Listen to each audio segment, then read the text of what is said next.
또 이제 두 번째, 저희가 이제 어떤 기업을 우리가 이렇게 살펴보는 데 있어서 어떻게 보면 제가 그 세 가지를 얘기했죠. 그 재무상태표하고 그 손익보고서하고 그 다음에 이제 지난주에 얘기했던 그 재무상태표. 근데 이제 그 세 개가 있는데 뭐 그 중에서 저희 투자자한테 가장 이제 어떻게 보면 도움이 우리가 어떤 기업을 이렇게 이제 재무적으로 살펴보는 데 있어서 어떻게 보면 이제 가장 중요한 그 표가 이게 현금 흐름표다. 현금 흐름표. 현금 흐름표. 그래서 현금 흐름표를 우리가 잘 활용하면 현금 흐름표를 잘 활용하면 이게 우리가 어떤 종목을 선택할 때 그 종목이 어떤 회사인지, 그러니까 재무 상태가 어떤 상태인지. 그래서 제가 얘기했죠. 그러니까 기업의 가치, 제가 늘 얘기했던 우리가 종목을 투자할 때 그 종목이 중요한 게 아니고 결국 종목은 그 기업을 얘기하는 거고 결국 그 기업의 이 가치가 중요한데 제가 이게 그 기업의 가치를 결정하는 데 있어서 그 가장 중요한 것 중에 하나가 그 현금 흐름이다. 현금 흐름. 현금 흐름. 결국 기업의 가치라는 것은 현금 흐름에서 나온다. 현금 흐름에서 기업의 가치. 현금의 흐름. 지금 현재 기업의 가치는 지금 현재 기업의 현금 흐름에 의해서 나오는 거고, 예를 들어서 1년 후, 이제 미래가 중요하죠. 미래의 어떤 기업 가치. 그래서 카카오라는 기업의 1년 후의 기업 가치는 뭐에 의해서 나올 거냐? 결국 카카오라는 기업의 1년 후의 현금 흐름이죠. 1년 후에. 그 카카오라는 기업의 5년 후의 기업 가치는 뭐에 의해서 나올 거냐? 카카오라는 기업의 5년 후의 현금 흐름이에요. 5년 후의 현금 흐름. 응? 카카오라는 기업의 10년 후의 그 가치는 뭐가 될 거냐? 10년 후에 카카오라는 기업의 현금 흐름, 미래 현금 흐름. 자, 이게 기업의 가치인 거예요. 거기에다가 하나 더 생각하면 이제 배당을 생각할 수가 있는데, 제가 지난주에도 얘기했죠. 우리나라 기업들은 아직 그 배당률이 높지가 않기 때문에 지금 우리나라의 어떤 배당률을 가지고 기업의 가치를 평가하는 데 있어서는 조금 안 맞는 부분이 있어요. 그렇기 때문에 지금 우리나라 기업들의 어떤 기업 가치를 평가하는 데 있어서 어떻게 보면 가장 중요한 게 결국 현금 흐름이다. 지금 현재로서는 현금 흐름이다. 그러니까 이 현금 흐름표가 중요하죠. 현금 흐름표. 자, 그래서 내가 투자하려고 하는 그 종목이 어떤 회사냐, 그러니까 그 재무 상태가 어떠냐, 이걸 현금 흐름표를 통해서 이 재무 상태를 판단을 해볼 수가 있다는 얘기죠. 그러니까 내가 투자하려고는 종목, 그러니까 내가 어떤 카카오라는 종목을 투자하려고 한다. 그러면 카카오라는 종목이 그게 재무 상태가 어떠냐, 그리고 앞으로 그 카카오라는 기업의 기업 가치가 앞으로 미래의 기업의 가치가 어떻게 될 거냐. 이제 그런 것들을 이 현금 흐름표를 잘 살펴보면 그런 것들이 어느 정도 이게 평가가 그러니까 어느 정도 이렇게 예상을 할 수가 있다는 얘기죠. 보시면 그 다음에 이제 이 종목을 우리가 이게 투자해도 괜찮은지 이 그렇죠. 이게 바로 리스크 관리죠. 리스크 관리. 제가 그 자연과 환경 종목 가지고 이렇게 말씀드렸지만, 그러니까 투자해도 괜찮은지, 그러니까 재무적으로 특히 저희는 이제 개별주를 많이 하니까 이 개별주를 하는 데 있어서 어, 투자해도 괜찮은 종목인지, 그러니까 이게 우리가 좋은 종목을 찾는다는 것은 개인 투자자들이 처음부터 좋은 종목을 찾는다는 것은 어느 정도 경험이 쌓일 때까지는 처음부터 좋은 종목을 찾는다는 게 쉬운 일은 아니겠죠. 그러면 반대로 일단은 투자를 해서는 안 되는 종목부터 걸러내야죠. 그게 쉬우니까, 그게. 그래서 좋은 종목을 찾는 것은, 그것은 이제 여러 가지 경험이 쌓여야 이제 차츰차츰 찾아지는 것이고, 제가 얘기했잖아요. 제가 기술적인 해석 설명드렸으면서도 제가 그 당장 종목 찾으려고 하지 마셔라. 그냥 저희가 가지고 있는 종목들, 아니면 본인들이 투자하고 있는 종목들을 이렇게 살펴볼 때, 그래도 저희가 기술적인 해석 이런 걸 공부하면 그냥 차트를 해석할 때 그냥 아무것도 모르는 상태에서 그냥 오르고 내리고 가격 오르고 내리고 이런 것만 살펴보는 것보다 그런 기술적인 흐름들을 쭉 살펴보면은 그리 우리가 투자를 이것을 보유를 계속 할 건지 안 할 건지 그 보유를 한다면 기술적인 그런 관점에서 봤었을 때 어떤 걸 생각하고 어떤 기술적인 해석에 그 의미를 두고서 이걸 보유를 계속 해도 되는지 이런 것들이 어떤 근거, 이유 이런 것을 찾아가는 게 그 기술적인 해석에 의미가 드는 것이지 지금 당장 뭐 2,000개 종목 중에서 내가 뭐 기술적인 해석 공부 좀 했다고 제 강의 듣고 공부 좀 했다고 2,000개 종목 중에 어떻게 좋은 종목이 지금 금방 찾아지겠어요. 그 좋은 종목을 가지고 자꾸 관리를 해보고 자꾸 중장기로 해보고 이러면서 아 좋은 종목이 기술적으로 이렇게 될 때도 있고 저렇게 될 때도 있고 응? 이런 고비도 있고 저런 고비도 있고 그래서 그런 고비들을 내가 어떻게 넘어가고 그런 고비들을 어떻게 내가 어? 통과를 해가고 뭐 그렇게 하니까 나중에 좋은 수익으로 연결되더라.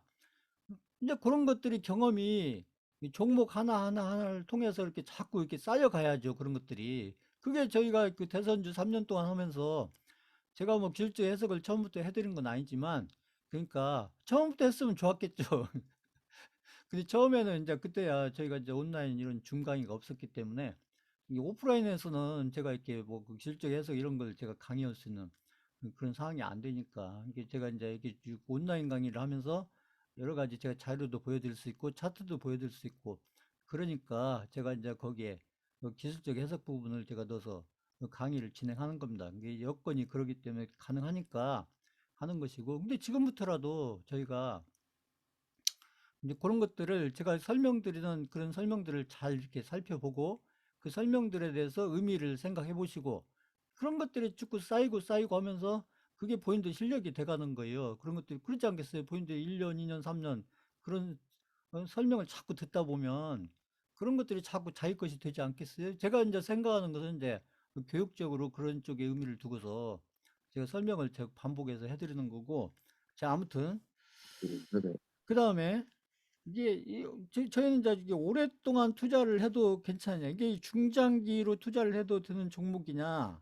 그러니까 이 중장기 할 만한 종목 하나 찾는다는 게 이게 쉬운 게 아닌 거예요. 제가 이제 중장기 할 만한 종목을 제가 드리니까 제가 뭐 10년 이상 해도 되는 종목을 제가 드렸잖아요. 그러니까 그런 종목들이 이렇게 쉽게 찾아지는 거 아니에요. 그런 게 오랫동안 봐야 종목을 이렇게 이제 현금 흐름표라든지 제가 지난주에 말씀드린 이제 그 재무 상태표 뭐 이런 것들 감안해서 어떤 종목을 좀 오랫동안 이렇게 지켜보셔야 그래야 응? 이 종목을 내가 중장기로 오랫동안 그죠 짧게 우리가 이게 단타나 단기를 하는 게 아니고 이 단타나 단기를 하려는 게 아니고 중장기로 하다못해 5년 뭐 10년 이렇게 중장기로 이렇게 하려면 뭘 보고서 그런 걸 판단해 가냐 바로 이 현금 흐름표를 보고서 판단을 하시면 된다 이런 얘기 현금 흐름표를 보고 일단은 어, 이게 현금 흐름표를 보면 이게 중장기를 해도 될 만한 종목인지 아닌지 이런 걸 걸러낼 수가 있다는 거죠. 일단 내가 중장기에 할 만한 좋은 종목을 찾는 것은 그 다음 단계라고 하더라도 아, 이 종목은 중장기를 하면 안 되겠다. 이렇게 걸러낼 수만 있어도 본인들 실력이 벌써 달라지는 것이잖아요. 그렇게 되면. 개인 투자자들이 중장기에서 왜 잘 안 되는 이유가 뭐예요? 이게 걸러야 될 종목을 안 걸러내고 그냥 그때그때 인기 있는 종목을 쫓아다니니까 문제가 되는 거예요. 그게. 음? 자, 그 다음에 이제 이렇게 투자를 하다 보면 제가 그 자연과 환경 바로 그런 종목이 유상증자라든지 제가 자연과 환경을 제가 빨리 팔아버린 게 이게 증자가 걱정이 돼서 제가 빨리 팔아버린 거예요. 이게 그 감사보고서는 적정으로 나왔지만 그 적정이 나왔다고 해서 감사보고서가 적정이 나왔다고 해서 유상증자가 없는 거 아니에요. 유상증자가 또 있을 수 있는 겁니다. 재무 상태가 안 좋으니까. 그러니까 그래서 그런 종목 가지고 괜히 또 유상증자하면 어떨까 뭐 이렇게 걱정할 필요 없어요. 그 걱정이 되면 그 종목을 팔아버리면 되는 거예요. 그걸 뭐 그걸 안고서 그냥 괜히 분석하고 그냥 끙끙 앓고 그럴 필요가 뭐 있어요. 정리해버리면 되지. 자, 방금 제가 한 얘기 이해 가신다. 5번 쳐보세요. 5번.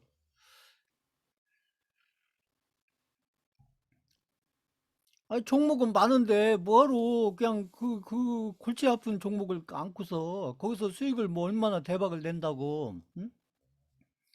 그 골치 아픈 종목을 뭐하러 안고서 끙끙대고 있어요. 그것을. 응? 수익 났을 때 그냥 처분해버리면 되지. 수익이 안 난 것도 아니고 수익이 났을 때. 수익이 났을 때 정리해버리면 되지. 뭐하러 그걸 가지고 그냥 골치 아프고. 응? 그 잠 못 자고 그냥 그것 때문에 그냥 걱정은이라고 그냥 그죠? 자기 할 일 못하고. 아, 그럴 필요 없어요. 투자를 그렇게 하시면 안 돼요. 투자는 좀 편안하게 여유를 가지고. 그래서 자꾸 리스크 관리라는 게 걱정거리를 미리미리 딱딱 정리를 하는 거예요. 걱정거리. 걱정거리.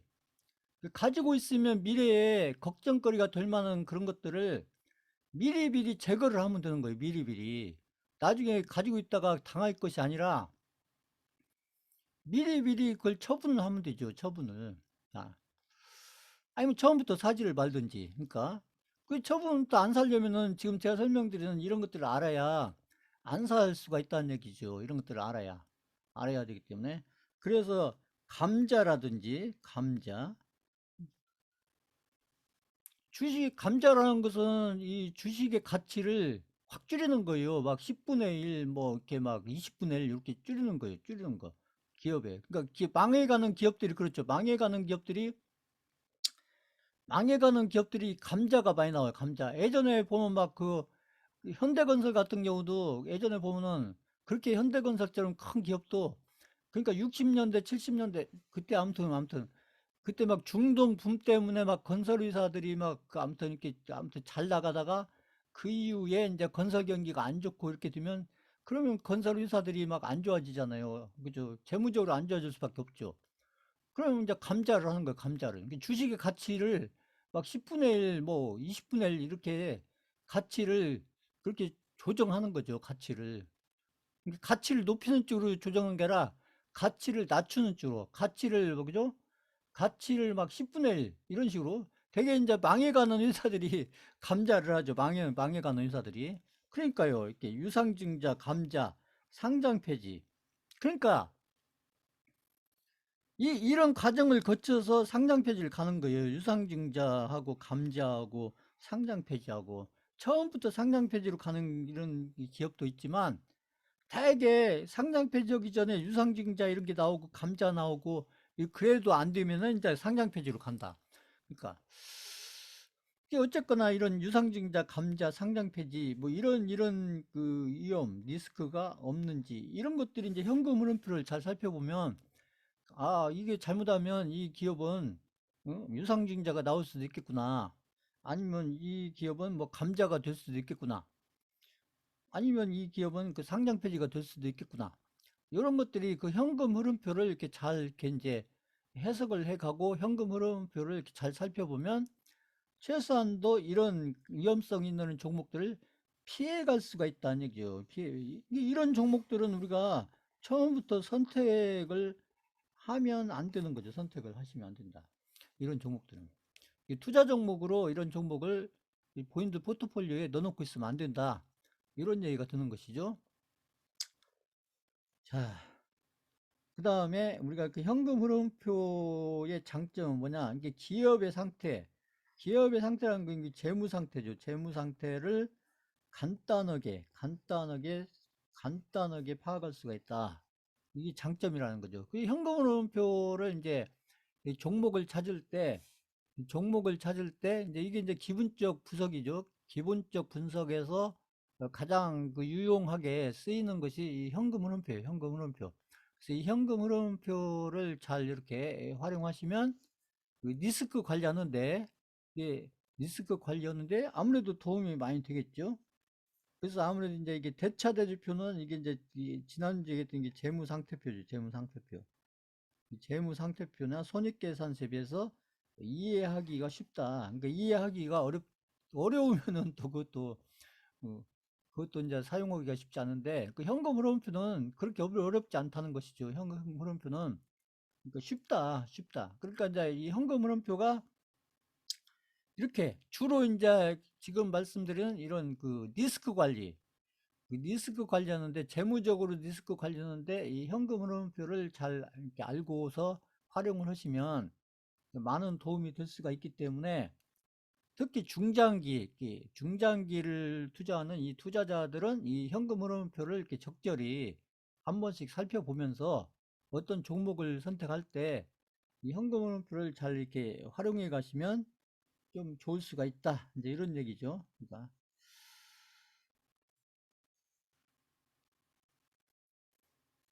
그래서 이게 이제 대차대조표, 이게 재무상태표는 지난주에도 제가 설명을 드렸지만, 재무상태표는 결국 뭐냐면 이 재산이 얼마냐, 얼마. 그러니까 특정 시점에, 그러니까 이것은 예를 들어서 오늘 날짜로 해서 카카오라는 기업을 오늘 날짜, 그래서 2022년 지금 오늘이 며칠이에요? 3월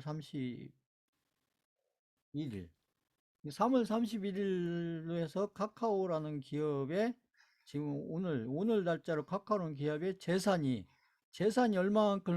얼마만큼이냐, 이걸 보려면 재무상태표를 보면 된다. 지금 저희가 하고 있는 SK 바이오사이언스의 지금 오늘 날짜로 SK 바이오사이언스라는 기업이 재산이 얼마만큼 있는지를 알아보고 싶으면 재무상태표를 보면 된다. 재무상태표.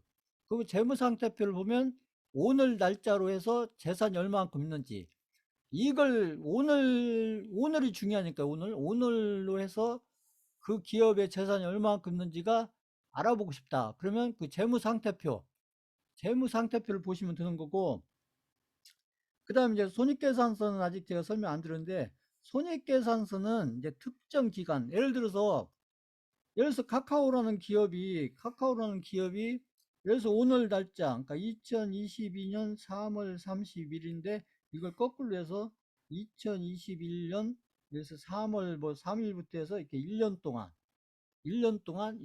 동안 카카오라는 기업의 재산이 재산이 1년 전에 얼마가 있었고 지금 현재 얼마가 있어서 재산이 1년 동안 재산이 늘었는지 줄었는지, 이걸 보는 것이 손익계산서다. 그러니까 재무상태표는 오늘 날짜로, 예를 들면 이것도 예를 들어서 그랬더니 오늘 날짜로 카카오라는 기업의 재산이 얼마인지 이걸 보려면 재무상태표를 보시면 되는 거고, 예를 들어서 작년 1년 동안, 그죠? 작년 3월 달부터 지금 올해 3월 달까지 카카오라는 기업의 재산이 늘었는지 줄었는지, 이것을 보려면 손익계산서를 보면 된다. 손익계산서. 자, 이게 이런 차이가 있다는 얘기죠. 그러니까, 자, 방금 설명한 거 이해 가신다. 한번 쳐보세요.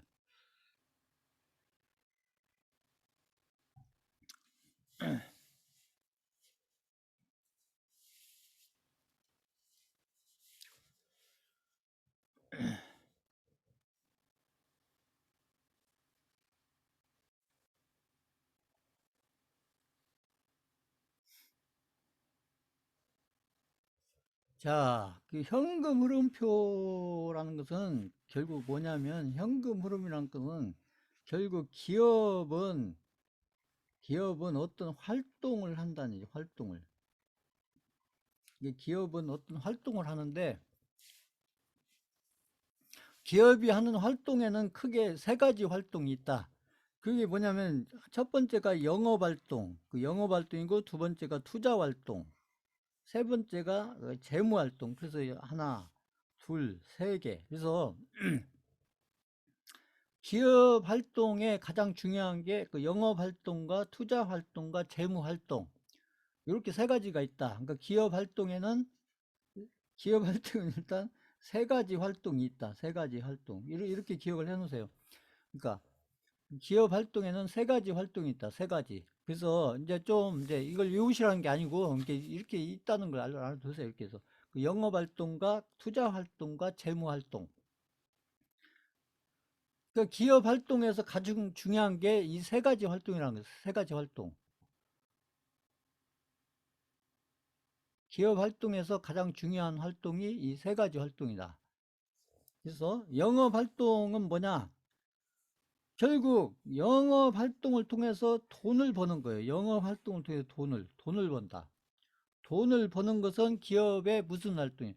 영업 활동. 그러니까 기업의 마케팅이라고 하잖아요. 마케팅. 기업이 마케팅을 해서 현대차가 차를 해서 100만 대, 뭐 몇백만 대 만들어내면 그걸 미국 시장에 가서 팔든 국내 시장에 팔든 저기 중국 시장에 가 팔든, 그래서 미국 시장에 가서 많이 팔려면 미국 시장 가서 경쟁을 해야죠. 저기 뭐 독일 차하고도 경쟁해야 되고, 예를 들면 일본 차하고도 경쟁을 해야 되고, 그래서 미국 시장 가서 현대차가, 그래서 뭐 요즘 뭐 제네시스 뭐 이런 걸 많이 팔려면 마케팅을 잘해야 되잖아요. 미국 시장 가서 영업 활동을 잘해야죠. 영업 활동을.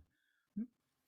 국내에서도 마찬가지예요. 국내에서 현대차를 많이 팔려면 국내에서도 경쟁을 해야 하잖아요. 저기 뭐 그래서 기아 자동차하고도 같은 계열이기도 하지만 그 기아 자동차하고도 경쟁을 해야 되고, 또 뭐요? 예전에 그 뭐 쉐브르, 그죠? 뭐 SM 뭐 여러 개 있잖아요. 또 위제차.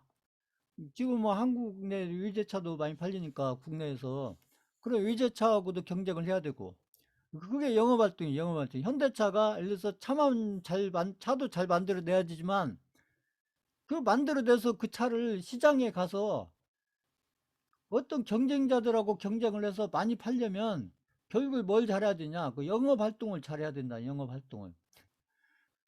이건 이제 그 자영업 하시는 분들도 마찬가지로 개인분들이 어떤 자영업을 하시는 경우에도 결국은 이 영업 활동을 잘해야, 마케팅을 잘해야, 그래야 돈을, 그죠? 경쟁 회사에 비해서 돈을 더 경쟁에서 밀리지 않고 돈을 많이 벌 수 있는. 자, 이게 영업 활동이라는 영업 활동. 그래서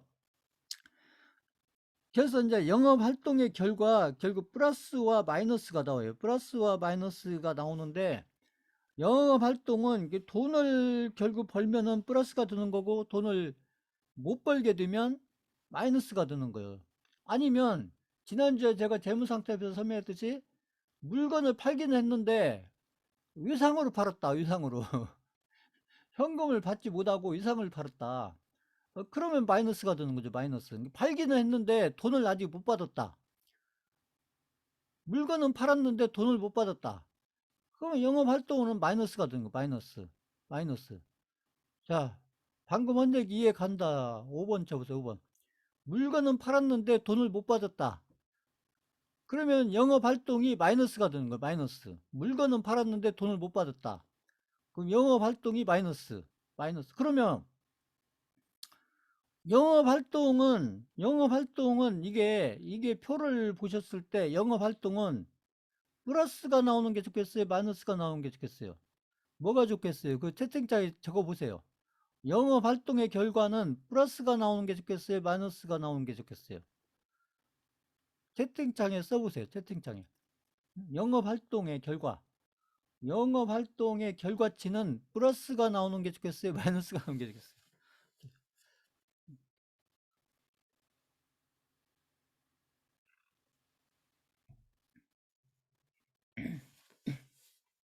그렇죠. 당연히 플러스가 나와야 좋죠. 플러스가. 자, 결국 기업이라는 것은 그 영업 활동을 해서 결국 그 돈을 많이 벌기 위해서, 그래서 존재하는 게 기업이기 때문에 제가 영업 활동의 결과는 플러스로 나오는 것이 좋죠. 플러스로 나오는 것이 좋아요. 그러니까 이게 이제 반드시 그렇다는 게 아니고, 아무튼 이게 이제 확률적으로 따지면 8, 90%는 플러스로 나오는 게 좋다. 플러스로 나오는 게 좋다. 자, 그게 이제 여러 가지 상황이 있기 때문에 그런 거예요. 기업마다. 그 왜 100%로 얘기 안 하고 왜 80%, 90% 얘기하나? 그건 이제 기업에 따라 그 여러 그 단계가 있기 때문에 그런 얘기를 하는 겁니다. 그러니까 투자에서는 100%란 건 없어요. 100%란 것은. 그 다음에 이제 투자 활동이라는 것은 기업 활동이 자꾸, 음? 투자라는 건 기업이 투자를 한다는 것은 뭐냐? 여기 있는 거예요. 이렇게 설비를 확장한다든지, 어떤 공장의 기계를 해서 뭐 100대를 들여온다든지, 어떤 시설을 늘린다든지, 아니면 공장을 하나 더 짓는다든지, 그렇죠. 현대차가 예를 들면 예전에는 자기 울산 공장만 있었는데 지금은 저기 아산에도 공장이 있고 저기 전주에도 공장이 있고 이런 식으로 이렇게 응? 그러면 현대차가 예를 들어서 아산에 현대차 공장을 짓는다.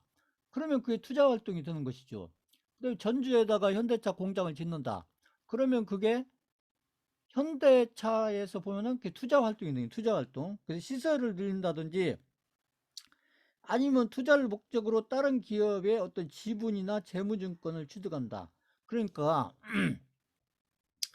기업들도 예를 들어서 뭐 그런 걸 잘하는 기업이 있어요. 예전에 보면 뭐 저쪽에 뭐 KCC나 이런 데 보면은 그, 그 다른 기업들 주식을 사는 거예요. 다른 기업들 그 개인들만 어떤 주식에 투자하는 게 아니라 기업도 어떤 주식을 사서 이렇게 투자를 할 수가 있는 것이죠. 그러니까 자, 그 주식에 다른 기업, 자기네 회사 주식 말고 다른 회사, 다른 회사 주식에 투자할 수가 있는 거예요. 투자를 할 수가 있다. 그러니까 그게 이제 투자 활동이라는 거죠. 이렇게 설비를 늘린다는 건지 아니면 다른 회사 주식인데 이게 다른 회사, 자기 회사가 아니고 다른 회사, 다른 기업, 다른 기업의 주식에 투자할 수 있다. 그래서 이게 이제 투자 활동인데, 자, 이렇게 투자 활동, 이건 개인도 마찬가지예요. 이게 투자를 하면, 자, 개인도 마찬가지고, 이건 기업도 마찬가지예요. 예를 들어서, 현대차가, 여기서 울산에만 공장이 있다가, 여기서 저기 아산에다가 공장을 크게 졌다. 그러면 현대차에서 보면 돈이, 현대차에서 보면 돈이 이 투자를 통해서 투자를 하기 위해서 현대차에서는 돈이 나간 거예요, 들어온 거예요. 그래서 현대차가 울산에만 공장이 있다가 아산에 공장을 크게 짓게 되면 현대차에서 보면 현대차에서 돈이 나간 거예요, 현대차로 돈이 들어온 거예요. 이거 채팅창에 써보세요, 한번. 돈이 나간 거예요, 들어온 거예요. 응? 여기 수상자분들도 지금 해서 지금 여기 이거 개별주를 투자를 한다. 그래갖고 내가 해서 개별주에서 1억이 들어가 있다. 아니면 개별주에 내가 해서 한 3억이 들어가 있다. 개별주에 내가 한 5억이 들어가 있다. 그러면 지금 내 통장에서 지금 통장에서 개별주로 돈이 나간 거예요, 들어온 거예요. 돈이 들어온 거예요, 나간 거예요. 자, 이거 잘 이해하셔야 돼요. 이해를 이거 잘 하셔야 됩니다. 내가 개별주에 내가 해서 한 3억이 들어가 있다. 그러면 지금 돈이 나가 있는 거예요? 돈이 들어와 있는 거예요? 그 나간 거예요. 나가 있는 거예요. 나가 있는 거. 그러면 그것이 이제 어떻게 표시가 되냐? 표시는 그러면은 돈이 나갔다는 것은 이게 표시를 하면은 이게 플러스 마이너스로 표시를 하면 나갔다는 것은 이것은 플러스로 표시가 될까요? 마이너스로 표시가 될까요? 이거 채팅창에 써보세요. 나갔다. 나갔다. 그러면 우리가 플러스 마이너스를 표시할 때 플러스를 표시를 해야 될까요? 마이너스를 표시를 해야 될까요? 채팅창에 써보세요. 이거.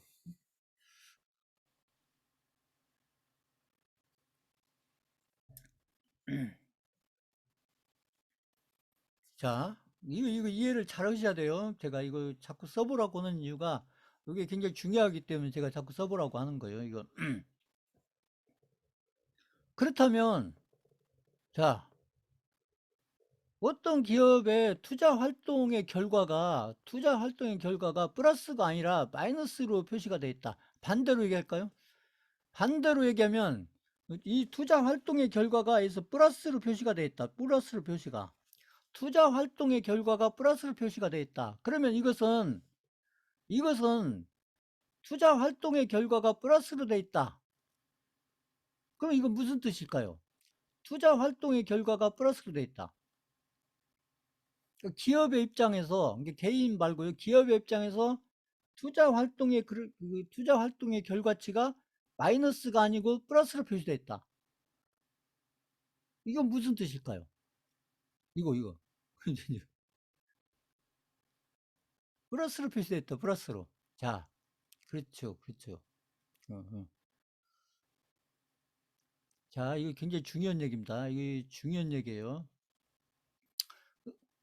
지금 제가 설명드린 이제 이런 개념들을 알고 계셔야 이게 현금 흐름표를 이해할 수가 있다. 이 얘기예요. 그러니까 지금 제가 설명드리는 이런 부분들을 이해를 해야 현금 흐름표를 보고 이렇게 해석을 제대로 할 수가 있다. 지금 제가 설명드린 이 개념들을 이해를 하셔야 현금 흐름표를 보고 어떤 기업을 우리가 평가를 할 때 현금 흐름표를 보고 기업을 평가할 때 지금 제가 설명드린 이 플러스 마이너스 이 해석을 잘 해야 현금 흐름표를 제대로 평가를 해서 현금 흐름표를 제대로 해석을 해서 그 현금 흐름표를 보고 이 기업을 내가 투자를 할 건지 말 건지 이것을 결정하는데 아무튼 참고가 많이 될 수가 있다. 자, 그래서 투자 활동이 플러스가 나온다는 얘기는 결국은 대부분은 이것도 100%는 아니에요. 거의 한 80%, 90%가 그렇다는 얘기죠. 이게 뭐냐면은 투자 활동의 결과가 플러스가 나온다는 얘기는 예를 들어서 이런 얘기예요. 현대차가 예를 들어서 막 수출이 잘 돼서 막 현대차가 없어서 복팔 정도로 막 전 세계적으로 인기다. 막 저기 막 해서 현대차에서 만들어서 미국도 수출해야 되고 유럽도 수출해야 되고 저기 동남아도 수출해야 되고 막 그 현대차 그냥 없어서 복팔 정도로 그러면 공장을 자꾸 짓겠죠. 그런데 그 반대가 됐다. 그래서 그 잘 팔리던 현대차가 예를 들면 그렇다는 얘기예요. 현대차가 안 팔리기 시작했다. 뭐 이유야 이제 뭐 여러 가지 이유가 있겠지만 예를 들면 아무튼 안 팔린다. 잘 안 팔린다. 예전에는 잘 팔렸는데 잘 안 팔렸다. 응? 예전에는 막 1,000만 대 팔리던 것이 이제 500만 대 팔리고 500만 대 팔리던 게 300만 대 팔리고 자꾸 이렇게 되면 어떻게 되겠어요? 그렇게 되면 이제 어? 그래서 현대차가 이게 수출이 잘 되니까 울산에 공장만 가지고 있다가 해서 아산에도 공장을 짓고 저기 전주에도 공장을 짓고 이렇게 했었는데 어? 그래서 현대차가 잘 안 팔린다. 수출이 잘 안 된다. 그러면 이제 어떻게 되겠어요? 차츰차츰 아산 공장도 문을 닫아야 되고 전주 공장도 문을 닫아야 되고 이렇게 되지 않겠어요? 이렇게? 자, 방금 한 적 이해가 간다. 3번 쳐보세요. 3번.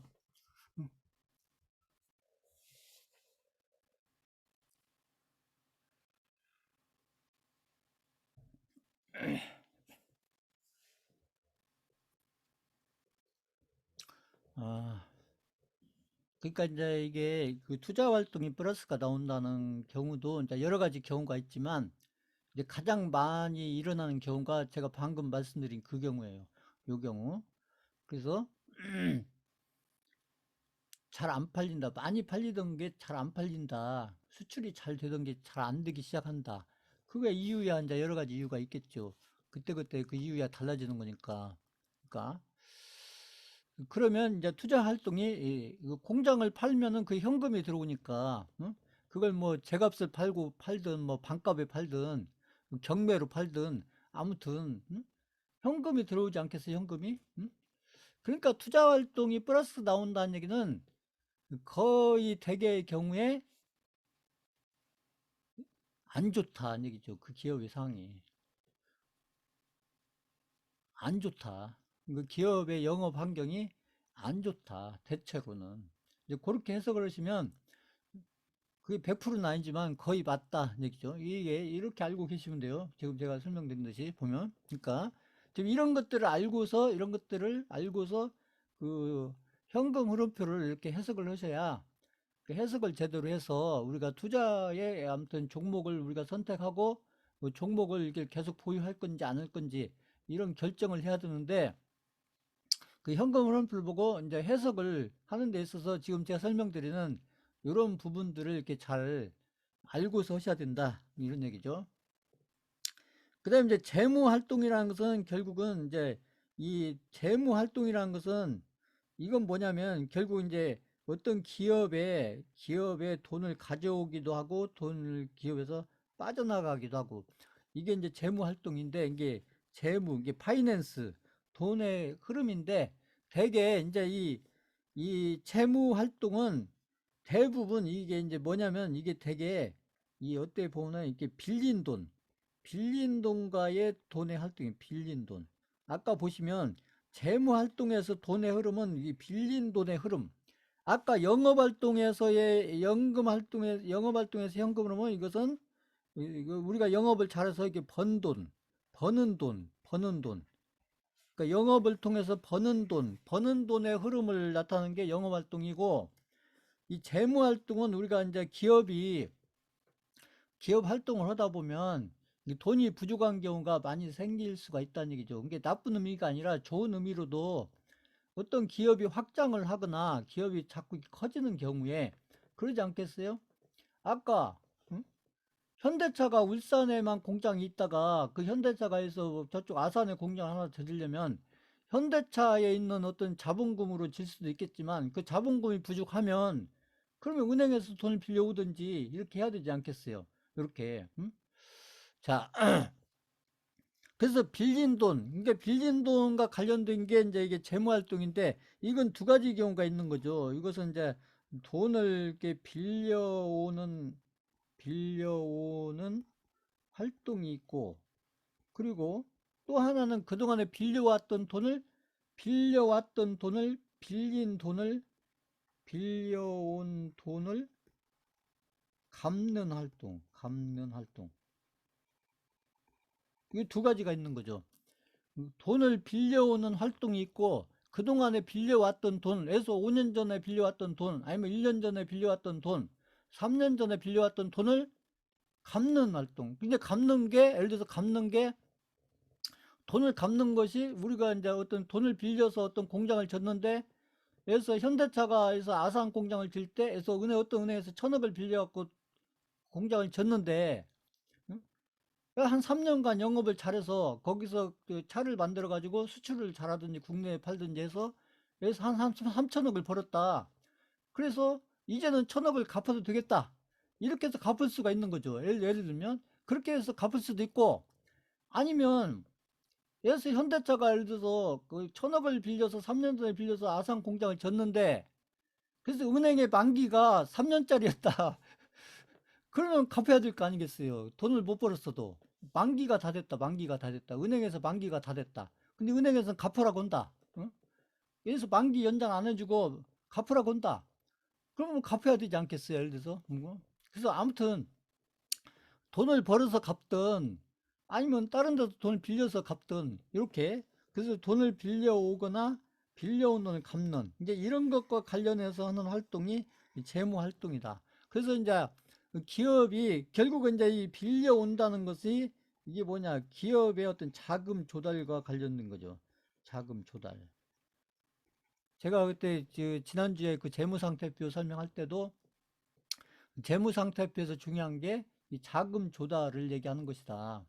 그래서 자금을 어떻게 조달을 해오고, 그 다음에 자금을 조달해 오는데 이제 기억이 안 나시겠지만 지난주에 기업이 자금을 조달하는 방법은 두 가지가 있다.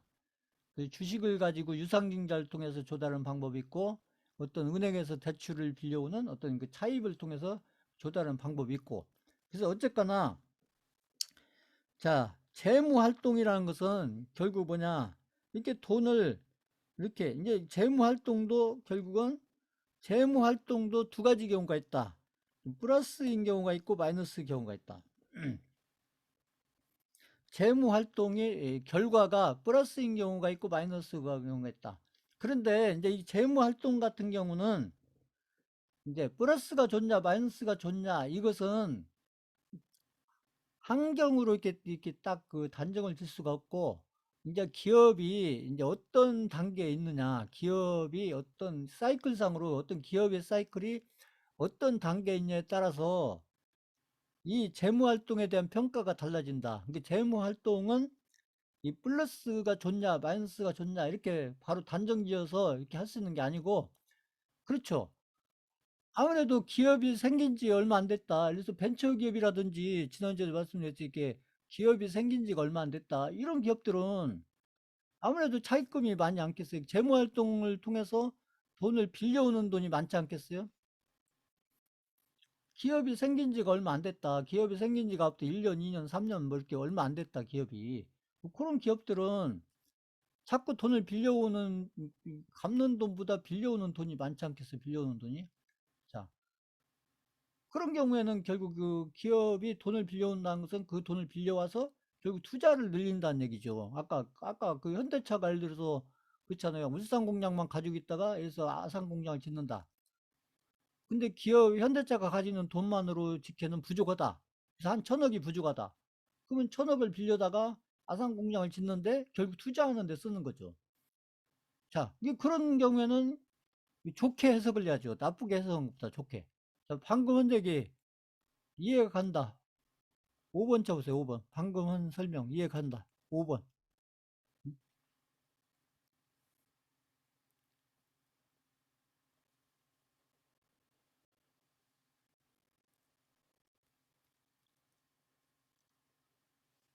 그런데 그 반대 경우도 있겠죠. 반대 경우에도. 어? 기업이 자꾸 영업도 안 되고 잘 안 팔린다. 그 기업에서 만들어내는 것이. 그러면 은행이나 돈 빌려준 은행이나 이런 데서는 불안할 거 아니겠어요. 그 돈을 막 해서 몇 천억 빌려줬는데 그 기업이 자꾸 돈을 못 버는 쪽으로 자꾸 이렇게 이제 상황이나 흐름이 자꾸 그런 쪽으로 간다. 그럼 그 은행도 자꾸 이제 모니터링을 하지 않겠어요?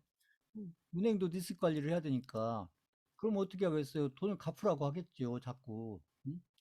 그렇게 되면.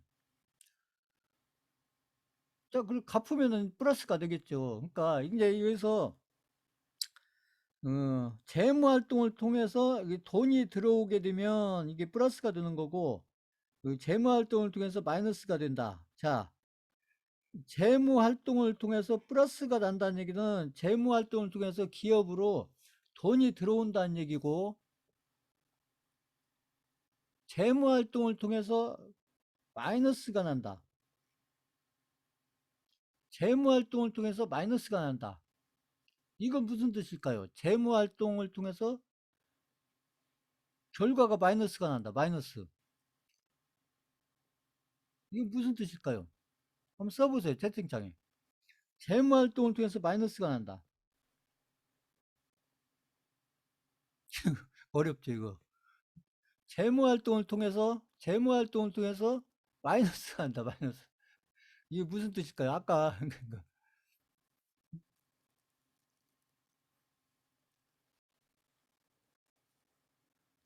재무 활동을 통해서 마이너스가 난다는 얘기는 결국 뭐예요? 마이너스가 난다는 얘기는 결국은 이 빌려온 돈을 갚았다는 얘기. 갚았다는 얘기. 갚았다. 갚았다. 그러니까 이 재무 활동을 통해서 마이너스가 났다는 얘기는 갚았다는 얘기인데 그거 이게 좋은 뜻이냐 나쁜 뜻이냐 그건 이제 상황에 따라 다르다는 얘기예요. 상황에 따라 다르다. 이 좋은지 나쁜지는 그 기업이 돈을 왜 갚았는지 그 이유를 알아야 된다. 왜 갚았는지 돈을 왜 갚았는지 이게 그러니까 현대차가 아까 얘기했잖아요. 현대차가에서 천억을 빌려가지고 공장을 졌는데 3년간 아산 공장에서 차를 많이 만들어가지고 많이 잘 팔았다. 그래서 한 3천억을 벌었다. 그래서 천억을 갚는다. 그러면 이건 좋은 거죠. 이건 좋은 거죠. 이건 돈을 벌어서 갚는다. 이건 좋은 거죠. 이것은. 응? 근데 그 반대의 경우도 있죠. 어떤 기업이 한때는 이렇게 잘 이렇게 아무튼 성장을 하던 기업인데 언제부턴가 그 기업이 어떤 경쟁회사에 밀리고 막 아무튼 여기에 밀리고 이 경쟁에서 밀리고 저 경쟁에서 밀리고 응? 그다음에 그 기업이 뭔가 좀 잘못한 부분도 있고 뭐 여러 가지 이유들이 돼서 그래서 은행에서 거기서 아무튼 천억을 빌려온 게 있었는데 그래서 은행에서 갚으라고 한다. 더 이상 아무튼 대출을 해줄 수 없다. 갚으라고 한다. 응?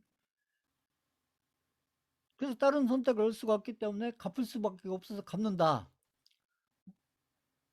그러면 그것은 대출이 줄어들으니까 어떻게 보면 좋은 것 같은데 어떻게 보면 기업의 미래를 봤을 때는 지금 자꾸 안 좋은 상황으로 간다는 얘기죠. 자, 그래서 그것은 이제 어떤 상황과 어떤 조건에서 이런 일이 일어나는지 이것을 이제 잘 살펴보고 그걸 잘 살펴보고 판단을 해야 된다. 이 얘기죠. 어떤 단계에 있는지, 그 기업이 어떤 단계에 있는지 이것을 잘 보고서 판단을 해야 된다. 자,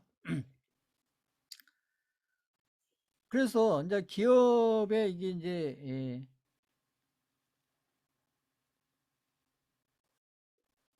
이렇게 이제 보면 그 현금 흐름표를 이렇게 이제 보시면 여러 형태가 나온다는 거죠. 자, 이제 여기서 보시면 아까 이제 영업을 통해서 아니면 투자 활동을 통해서 재무 상태를 통해서 아까 제가 질문했던 플러스냐 마이너스냐 마이너스냐 뭐 여러 가지 이런 것들이 이제 그때그때 나올 수가 있는데 이제 우리가 이제 기업을 보실 때 이제 제가 늘 얘기하는 이 기업의 이 사이클이 중요하다.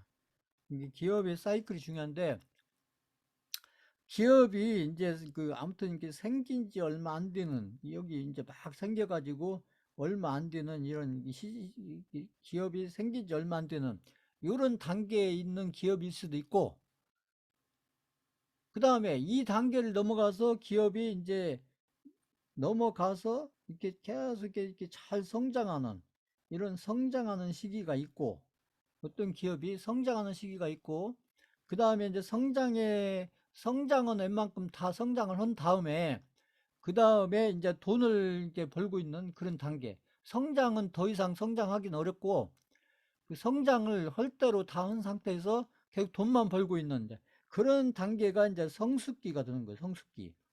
성숙기. 성장의 단계를 넘어서 결국 더 이상 성장은 안 되고 그래서 현대차가 예를 들어서 국내에서 보면 현대차가 해서 울산에만 공장이 있다가 여기가 아산에 공장을 짓고 그다음에 전주에 공장을 짓고 그럴 때는 현대차가 자꾸 성장을 하는 시기죠. 이게 국내의 어떤 그 시장을 놓고 봤었을 때는 자꾸 성장하는 단계인데 근데 여기서 현대차가 울산 공장 가지고 있다가 아산 공장 짓고 그다음에 전주 공장 짓고 그다음에 또 국내에서 어디에다 공장을 짓느냐? 지금 안 짓고 있잖아요. 지금은. 그건 무슨 얘기예요? 지금 국내 시장을 통해서 현대차가 더 성장하기는 어, 쉽지 않다는 뜻이 되겠죠. 이게 더 이상 성장할 부분이 없다. 이렇게 이제 보면 되는 거고. 그러니까 기업이 사이클상으로 봤을 때 이렇게 그 도입 단계가 있고 성장 단계가 있고 성숙 단계가 있고 그 다음에 어떤 기업이 성숙 단계를 넘어갔는데 이게 이제 어떤 경쟁이사한테 이렇게 경쟁에 밀린다. 이 경쟁에 밀리게 되면 어떤 기업이 경쟁에 밀리면 그 기업은 거꾸로 이제 어떻게 됐어요? 쇠퇴기로 돌아간다. 쇠퇴기로 이렇게 응? 이 경쟁에 밀리게 되면 응? 쇠퇴기로 넘어간다. 쇠퇴기로. 그러니까 예를 들면 예전에 저기 어디에요? 그 삼성전자하고 그 소니 그다음에 저기 뭐 어디 핀란드에 뭐죠? 그 뭐 아무튼 거기 그 그 모토로라 만들었던 기업 있잖아요. 모토로라 그 핀란드에 그 모토로라 만든 뭐요? 그 기업 있어요. 그 모토로라. 그래서 삼성전자가 그래서 이렇게 막 그 이런 뭐 지금은 이제 이런 그 스마트폰 이런 쪽으로 이제 발전해서 왔지만 아무튼 그런 휴대폰 쪽 시장에서 모토로라가 그 삼성전자한테 밀리니까 삼성전자가 아무튼 모토로라를 이렇게 따라잡기 전까지만 해도 모토로라가 돈을 이렇게 성숙기 단계에서 돈 잘 벌고 있었는데 삼성전자가 강력한 경쟁에서 삼성전자가 와서 그다음에 모토로라가 삼성전자에서 경쟁에서 밀리니까 그다음에 그냥 모토로라가 그 어려운 단계로 갔잖아요. 보시면. 그러니까 쇠퇴기로 간다. 쇠퇴기로. 그래서 쇠퇴기로 간다. 그리고 여기 보시면 여기 도입기가 있고 기업이 이렇게 도입기가 있고 여기 이제 그 다음을 넘어가면 성장기를 거쳐서 성숙기를 거쳐서 그 다음에 이제 경쟁에 밀리게 되면 쇠퇴기로 가고 이게 더 밀리게 되면 이제 침체. 이제 침체 구조는 이런 경우는 이제 이게 어려운 어떤 경기가 나쁜 경우에 그죠 침체 구조가 오겠죠. 우리가 해서 IMF라든지 아니면 2년 전에 그 코로나 때문에 그렇게 막 어려운 상황이 오기 때문에 어떤 기업인가는 침체 단계에 들어간다. 자, 그래서 기업이 이렇게 보면 이렇게 이제 이렇게 도입 단계가 있고, 이렇게 성장 단계가 있고, 성숙 단계가 있고, 그 다음에 쇠퇴기가 있고, 그 다음에 이제 경기 상황에 따라서 이렇게 이제 침체 구조가 있고, 이렇게 이제 경우의 수가 이렇게 하나, 둘, 셋, 넷, 다섯, 이렇게 다섯 단계가 있는데, 그래서 이 다섯 단계에 맞춰서 그 현금 흐름표가 달라진다는 얘기죠. 기업의 현금 흐름표가 그 기업이 사이클상으로 봤을 때 어떤 단계에 있느냐에 따라서 현금 흐름표가 달라진다. 현금 흐름표가 기업이 어떤 단계에 있느냐에 따라서 현금 흐름표가 달라질 수밖에 없다. 자, 그렇게 보시면 되는 거고. 그래서 여기서 이제 투자자 입장에서 봤을 때는 투자자 입장에서 봤을 때에 여기서 이렇게 보시면 투자자 입장에서 봤을 때 리스크가 어떤 종목을 선택해서 그 종목을 우리가 이렇게 뭐 투자를 하는 경우에 제가 얘기하는 리스크가 그 기업의 리스크가 투자자 입장에서 기업의 리스크가 가장 적은 단계에 있는 기업이 지금 이 도입 단계, 성장 단계, 성숙 단계, 쇠퇴기 단계, 침체 구조 단계, 이 구조 조정 단계죠. 요 단계에 있는 요 단계들 중에서 투자자가 어떤 종목을 선택할 때 기업의 사이클을 놓고 봤을 때 어떤 단계에 있는 기업의 종목을 선택하는 것이 리스크가 가장 적겠어요. 그거 한번 채팅창에 써보세요. 여기 보시면 도입 단계, 성장 단계, 성숙 단계, 경쟁 단계, 쇠퇴 단계, 그 다음에 여기 침체 구조 단계 이렇게 놓고 봤을 때 어떤 단계, 사이클상으로 봤을 때 어떤 단계에 있는 종목을 선택을 해서 리스크 관리를 하는 게 리스크 관리 봤을 때 리스크가 가장 적겠느냐. 그거 한번 써보세요. 채팅창에.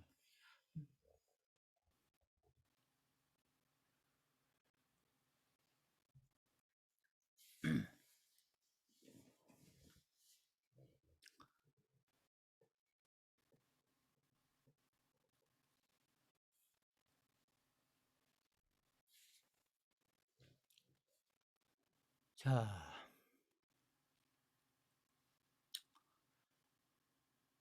그래서 우리가 이제 투자자 입장에서 이렇게 중장기로 투자를 할 때 어떤 종목을 선택할 때 이 기업이 지금 이렇게 사이클상으로 봤을 때 어떤 단계에 있는지를 이렇게 판단해보고 이 종목을 고르는 게 투자자 입장에서는 굉장히 중요한 일이 되겠죠. 그러니까 어떤 기업을 2,000개 종목을 우리가 보고 종목을 고를 때 이 기업이 그 기업의 사이클로 봤을 때 제가 사이클 얘기하는데 그 사이클이라는 게 이게 뭐냐는 얘기죠. 사이클이라는 게 그게 그래서 기업에서 사이클은 대개 이제 지금 이런 단계를 거친다. 이런 단계를 보시면 그러니까 그러면 지금 삼성전자는 현재 여기 자 삼성전자는 여기 사이클로 봤을 때 지금 삼성전자는 사이클로 봤을 때 어떤 단계에 있다고 판단이 되세요? 한번 써보세요. 그 삼성전자. 지금 삼성전자는 사이클상으로 어떤 단계에 있다고 판단이 되세요? 한번 써보세요. 채팅창에. 삼성전자.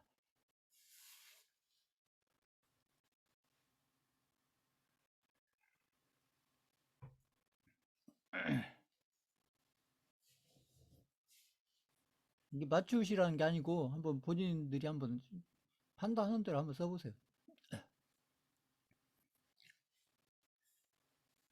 우리나라 지금 시가총액 1위인 삼성전자는 지금 기업의 사이클로 봤을 때 예, 어떤 단계에 있다고 판단이 되시냐. 지금 보시면 사이클로 봤을 때 어떤 단계에 있느냐. 그러니까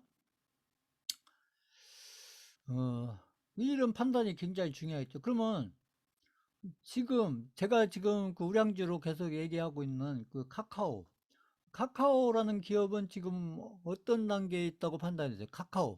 지금 카카오라는 기업은 기업의 사이클로 봤을 때 어떤 단계에 있다고 보세요? 한번 써보세요. 채팅창에.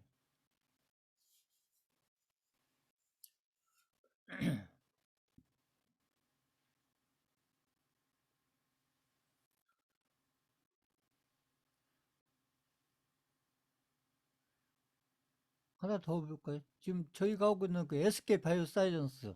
SK 바이오사이언스는 지금 기업 사이클로 봤을 때 어떤 단계에 있다고 판단해 주세요. SK 바이오사이언스는 지금 어떤 단계? 자,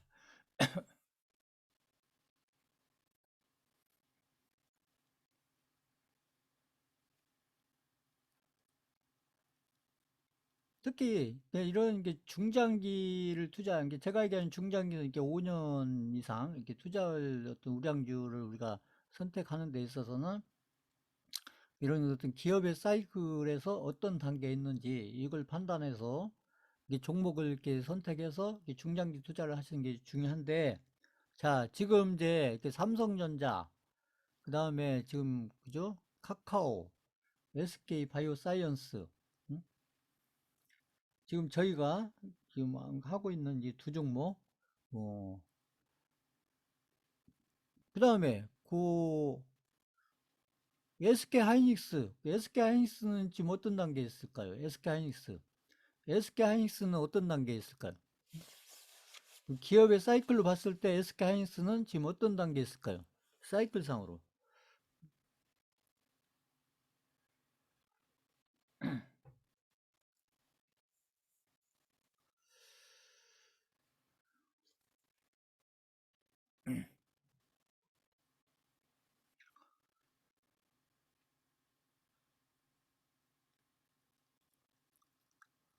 자, 그럼 시장을 얘기해 볼까요? 시장? 시장.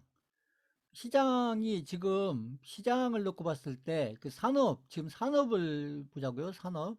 지금 3차 산업, 그 3차 산업은 3차 산업은 그 산업의 사이클로 봤을 때 3차 산업은 지금 어떤 단계에 있을까요? 3차 산업은. 3차 산업은 어떤 사이클이 있을까요? 3차 산업은. 지금 현재 어떤 사이클?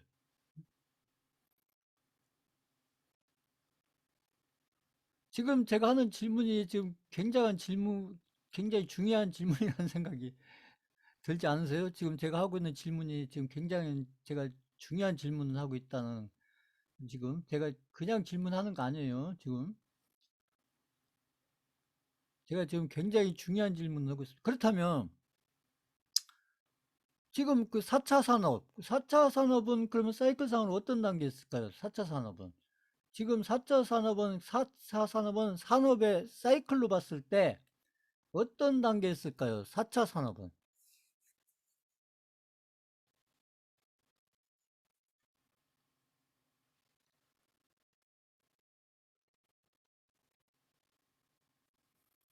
자, 자, 그러면 또, 어, 이제 코인에서 지금 비트코인은 지금 코인의 사이클로 봤을 때, 비트코인은 코인의 사이클, 코인 시장의 사이클로 봤을 때, 그걸 코인 시장의 사이클로 비트코인은 지금 어떤 단계에 있을까요? 비트코인은.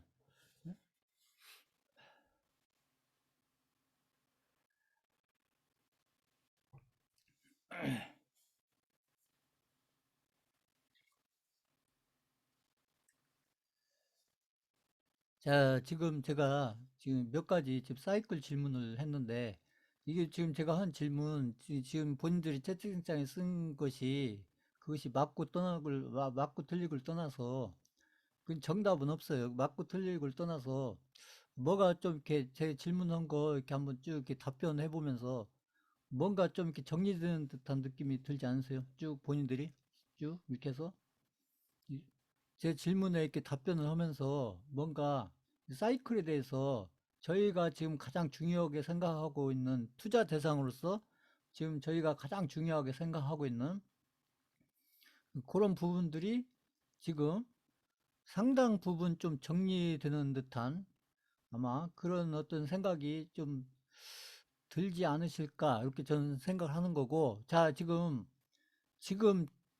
저희가 하고 있는 이제 그런 것들을 이렇게 한번, 이게 그것도 누가 정리해 준 게 아니라 지금 본인들 스스로 어떤 질문에 답변을 해보면서 이렇게 정리를 해가는 게, 이게 저는 중요하다고 생각을 해야 돼요. 누가 이렇게 답변을 해주는 게 아니고 본인들이 이렇게 생각해보고 지금 제가 얘기했잖아요. 투자에서 가장 중요한 게 이 사이클을 알고 해야 된다. 사이클을 알고 해야 된다. 그러니까 자, 그러면 이게 이제 도입기, 성장기, 성숙기, 결국은 여기서 보시면 우리의 투자 대상이 될 수 있는 것은 우리의 투자 대상이 될 수 있는 것은 지금 도입기에 있는 거, 성장기에 있는 거, 성숙기에 있는 거, 쇠퇴기에 있는 거, 그 다음에 침체 구조조정기에 있는 거. 자, 우리의 어떤 투자 포트폴리오를 우리가 구성할 때 투자 포트폴리오에 들어갈 수 있는 것들은 사이클상으로 봤을 때 여기 지금 제가 얘기한 이 사이클 중에서 어떤 단계에 있는 것들이 저희 그 포트폴리오로 들어갈 수가 있을까요? 자, 우리 어떤 투자 포트폴리오를 구성할 때 우리가 이게 투자 포트폴리오를 구성을 할 때 포트폴리오를 구성을 할 때 결국 이 사이클 상에서 어떤 단계에 있는 것들이 어떤 단계에 있는 기업들이 어떤 단계에 있는 종목들이 결국 우리가 구성하려고 하는 포트폴리오에 들어가면 될까요? 자,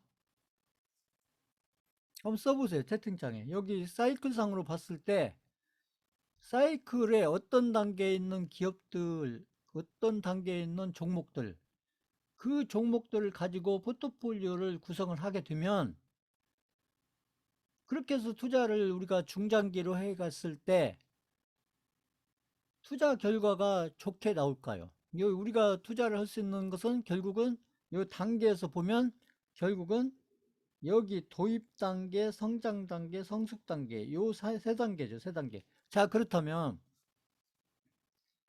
도입 단계, 성장 단계, 성숙 단계 우리가 포트폴리오를 구성하는 데 있어서 이 세 단계 중에서 도입 단계, 성장 단계, 성숙 단계 자, 이 세 단계 중에서 우리가 이 세 단계 중에서 비중을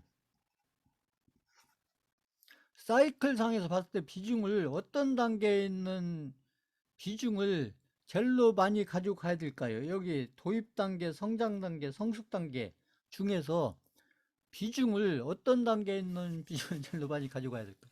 그러니까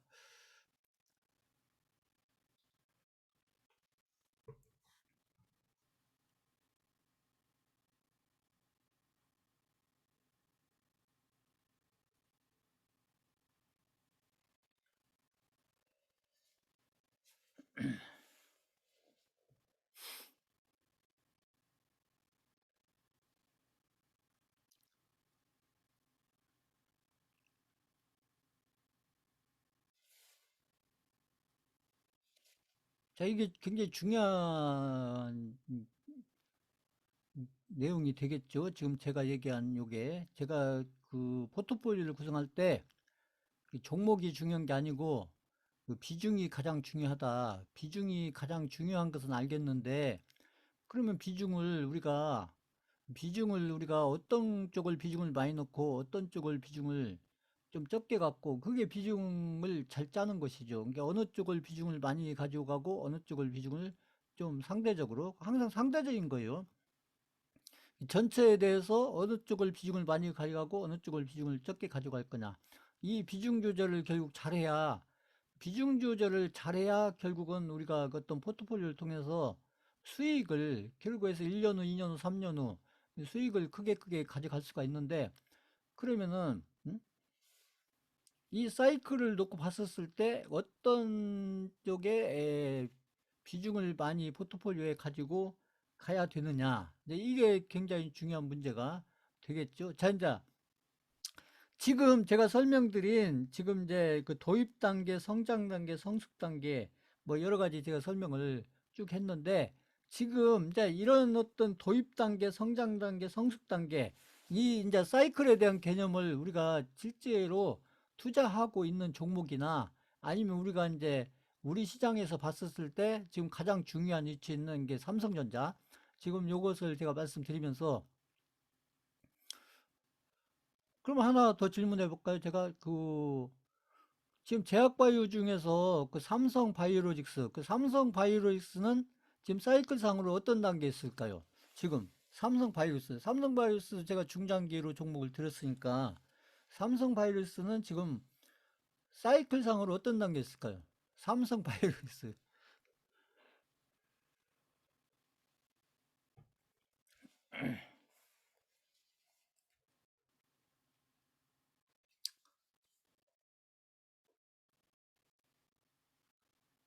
자, 지금 이제 이 사이클과, 이 기업의 사이클과, 그 다음에 이 기업의 사이클과 연결해서 저희가 지금 잘 봐야 되는 게 뭐냐? 그게 현금 흐름표다. 현금 흐름표. 이제 기업의 사이클이 뭔지를 좀 이렇게 개념적으로 제가 이렇게 설명을 드리고, 본인들이 이제 제가 질문한 거에 대해서 이렇게 답변을 쭉 하셨는데, 그게 무슨 정답이 있는 건 아니에요. 정답이 있는 건 아니고, 이렇게 한번 생각을 해본다는 게 중요한 거고요. 그러니까 이제 해서 이 사이클에 대해서 한번 생각을 해보고, 그 다음에 우리가 알고 있는, 아니면 우리가 지금 투자하고 있는 종목들에 대해서 지금 그 기업들이 지금 어떤 사이클상에 어떤 단계에 있는지, 그걸 한번 이렇게 한번 생각해 볼 수 있는 시간을 갖는다는 게 그게 중요한 거고요. 보면. 자, 그래서 이제 그것 플러스 지금 저희가 이제 먼저 이 사이클에 대해서 좀 이해를 하시고, 이 사이클 플러스 지금 제가 설명하려고는 이 현금 흐름표, 그러니까 이 단계에 있는 게 도입 단계, 그 다음에 성장 단계, 그 다음에 성숙 단계, 아니면 쇠퇴기 단계, 아니면 심체 구조조정 단계에 있는 이 기업들 플러스, 그건 아까 사이클을 얘기하는 거고요. 제가 얘기했던 사이클을 얘기한 거고, 그 사이클 플러스 그 현금 흐름표, 그 현금 흐름표를 연결시켜서 우리가 그 기업들에 대해서 우리가 평가를 해갈 때, 투자자로서 평가를 해갈 때 현금 흐름표를 어떻게 해석을 해가면서 이 현금 흐름표를 우리가 봐가야 투자에 도움이 될 거냐. 이것을 이제 우리가 아셔야 되는데, 이게, 자, 이제 그 부분을 제가 좀 설명을 할 겁니다. 잠깐 5분만 쉬었다가 하겠습니다. 5분만.